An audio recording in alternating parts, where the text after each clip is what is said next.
Hi, I'm Catherine Randall and I'm a time tunneler. Now everyone knows about the Great Fire of London.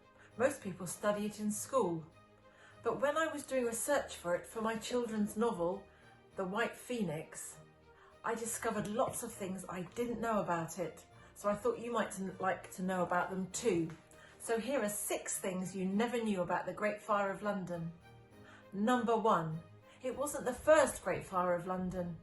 If you talk to somebody in 1665 about the Great Fire of London, they might have thought you were talking about the fire that broke out in July 1212. This is a painting of the Great Fire in 1666, but you can see on this picture the area affected by the Great Fire of 1212. In 1212, the Great Fire began on the south bank on the right of this picture and completely burned down the church on the site of the large church you can see in the painting. In 1212, London Bridge, which you can see in the centre of the picture, was completely covered in wooden houses and shops. Unfortunately, the wooden buildings on the bridge caught fire at both ends and hundreds of people were trapped on the bridge, some trying to escape the fire, others coming south to help fight the flames. Hundreds of people died, compared to the handful who died in 1666. Number 2, England was at war. In 1666, England was at war with both France and Holland. All summer, people had been expecting an invasion, so when the fire broke out in September, people began to believe it was an act of war, that the flames had been started by the French or the Dutch. It was a very dangerous time to be a foreigner on the streets of London. Not only did you have to be careful of the flames, but you also had to be careful of the mobs, which were rampaging around London, attacking anybody they thought was a foreigner and who therefore might have started the fire. Number 3. Now this one can best be described as the mayor had a mare. As we've seen, London was very used to fires. There were lots of procedures about what you had to do when a fire broke out. So why did this one spread and become so bad?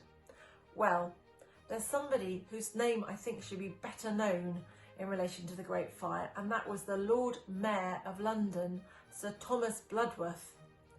When he was called to the fire, instead of ordering houses to be pulled down to create a fire break, he refused to pull the houses down because he was a weak man and he was scared of doing it without asking permission of the owners. He blustered and said he didn't think the fire was very bad, and he actually went home to bed. When he came back in the morning, the fire was unstoppable. Number 4, fire engines. I had no idea there were actually things called fire engines in the Great Fire of London. Of course, they weren't like our fire engines today. They were essentially pumps on wheels.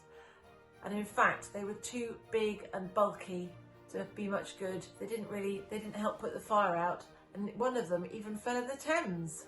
Number 5, the wrong man was executed for starting the Great Fire, but even at the time nobody believed he'd done it. A French watchmaker called Robert Hubert confessed to having started the Great Fire. But when he was put on trial, his story didn't add up. He said that he was a Catholic and people said no, they knew him, he was a Protestant. He had no motive for starting the fire, and then it turned out he wasn't even in London at the time. But because he confessed and insisted that he had started it, he was executed at the end of October for starting the fire. Number 6, the rebuilding.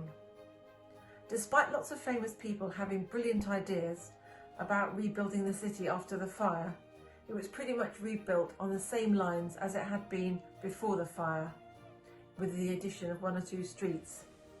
In fact, the layout of the streets and buildings didn't really change until 1940 and the Blitz during the Second World War. And now for the writing challenge. After the Great Fire of London, appeals were sent out to towns and villages across the country to help raise money for the homeless and to help rebuild London. Imagine that you're responsible for writing to a town or village, telling them what's happened in London and how much the people there need help. It doesn't have to be very long, but you need to get some crucial facts in there, and you need to help persuade the people that they should part with their money and help rebuild the city.